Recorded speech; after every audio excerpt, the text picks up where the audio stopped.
ఏంటి నవ్య ప్రాబ్లం ఏంటి? మేడం నాకు మ్యారేజ్ అయ్యి 3 months అవుతుంది మేడం. మా వారి ఇప్పుడు చెన్నైలో డ్యూటీ చేస్తున్నారు. వారానికి ఒకసారి వెళ్తున్నారు. కానీ మా ఇంట్లో పెద్దవాళ్ళు పిల్లలు కావాలనేసి అంటున్నాను మేడం. అందుకని చూపించుకోవాలనేసి వచ్చింది. 3 months కదా అయ్యింది. అది చాలా ఎర్లీ ప్రెగ్నెన్సీకి. అయినా మీరు నార్మల్గా న్యాచురల్గా 1 year వరకు ట్రై చేయొచ్చు. ఏం చేస్తారు చూడు, దీనికి మ్యారేజ్ అయ్యి 3 months అయిందంట. But she is very anxious to conceive. నేను 3 months కదా అయింది. ఏమైనా ప్రాబ్లం ఉందా? పీరియడ్స్ రెగ్యులరేనా? Periods regular madam. 28 days కావాలి. ఇప్పుడు మీ సైకిల్ రెగ్యులర్ కదా, సో 28 days అన్నారు.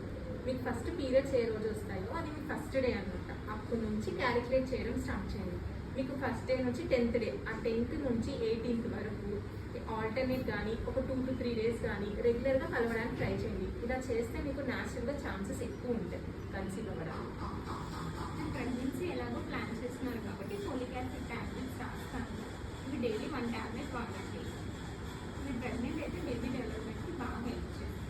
అండ్ మీరు నార్మల్ రెగ్యులర్గా బ్లడ్ టెస్ట్ కూడా చేయించుకోండి. Thyroid and sugar test.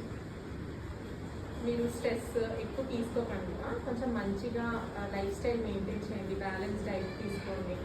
Me husband కూడా మంచి హెల్తీ డైట్ చేయమని చెప్పండి. ఒకవేళ మీకు ఇలాగే రాలేదనుకోండి ఒక 1 year వరకు, అప్పుడు మీరు మీ హస్బెండ్ ఇద్దరు కలిసి రండి. అప్పుడు మీ ఇద్దరికి టెస్ట్ చేసి చూస్తాం.